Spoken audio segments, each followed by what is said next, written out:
Three, two, one. 3, 2, 1.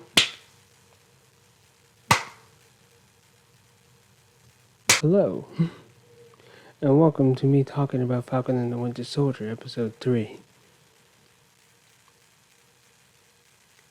I'm dropping that bit immediately. Watching this episode feels like it's starting to more so feel like it's starting to feel like a normal Marvel movie, but it's just longer.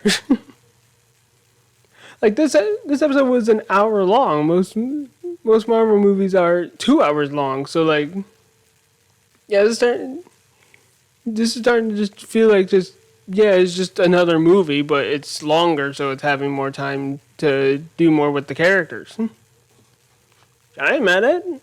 I like that. Come on, let's keep it going. Hell, I'm pretty sure that's why they made I'm pretty sure that's why they're making these series, these shows. Because these are characters who haven't been able to get a lot of screen time in the movies, and so they're trying to make up for that with these shows now. Which I'm all about.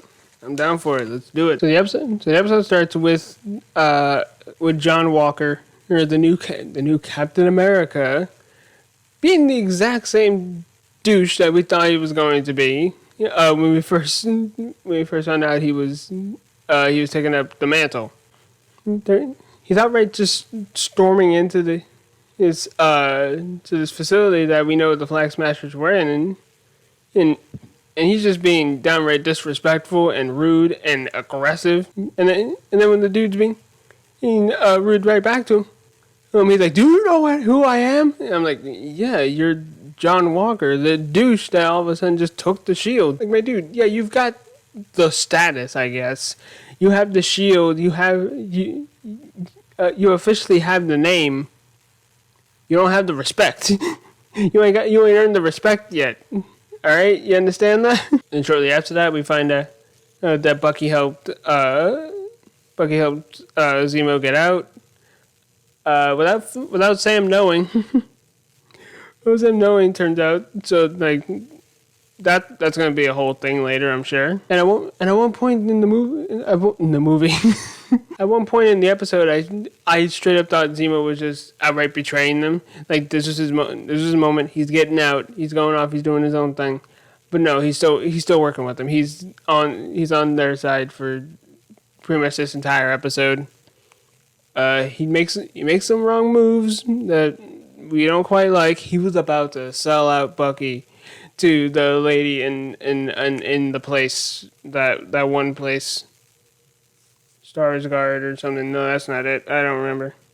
Madripoor. He was like, "Hey, yo, give me the serum and I'll give you this guy. He'll do whatever you want, you know?" No, he still has the brainwashing, I promise you. He still has it. Yeah, freaking douche. And we have no reason to believe that he wasn't absolutely going to go through with that. Like, I have no reason to believe that Zemo would have just would have gotten the information and just shot her. I'm sure he was going to actually leave him in there. Then he killed the scientist who made the rest of the new serum, and it's like, freaking the heck, dude. Also, it turns out that the serum, the new version of the serum that has been made, first off, it's different. It reacts to people differently. Like, it doesn't make you super roided up like it did to Steve.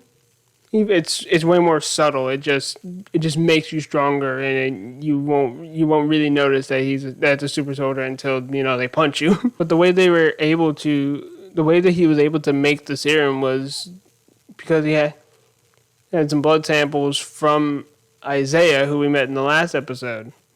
And he was treated just like a lab rat. He's just a source to them, not an actual person, which is terrible.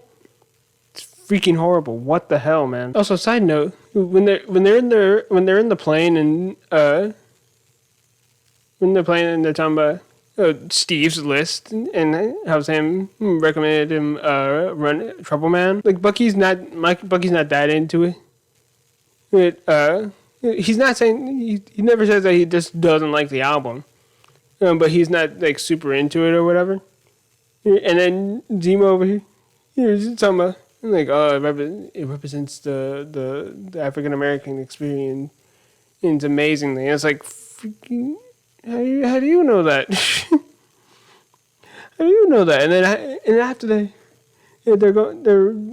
sneaking into Madripoor, and then Sam was like, man, I'm out here looking like a pimp, and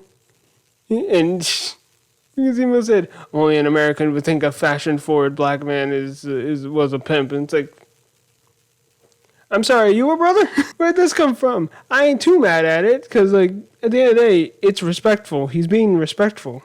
I still don't like him, but he's being respectful in that regard. But also, where the hell did this come from? And in the episode, they end up getting a lead that leads them to somewhere in Latvia. I forgot the name of the actual place, but it's in Latvia somewhere. I saw that and I read that as like I almost read that as Latveria, but then I read it again like, oh no, Latvia, and not Latveria. So no, that's not where we're going. But I also had a feeling of like, oh, could they be changing it up? Could Doctor Doom show up here? Maybe he doesn't. Not in this episode, at least. So I don't think that's what they're doing, but they could. But while they're there, here, Bucky, Sam, and Zemo go in. Also, that's another thing. He's actually a Baron. I'm sorry, I'm hopping everywhere. I'm not going in order. The ideas popping in my brain. I got to say them. The thoughts and the moments coming in my cranium. I gotta spill them out. He's confirmed to be Baron Zemo.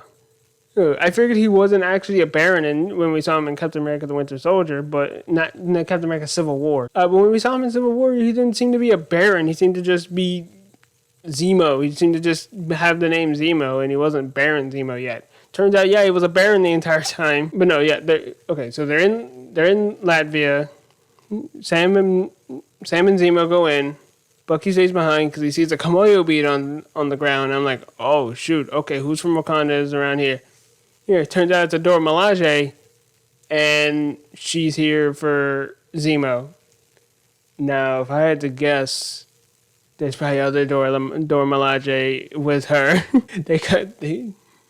They move in herds. So yeah, usually when there's one Dora Milaje, there's multiple Dora Milaje. It's normally not just a solo deal unless it's Okoye, and even when Okoye is by herself, she's the only Dora Milaje, she still was with someone else. She was with Nakia and T'Challa, so probably other Dora Milaje. Maybe Okoye herself is there. I don't know.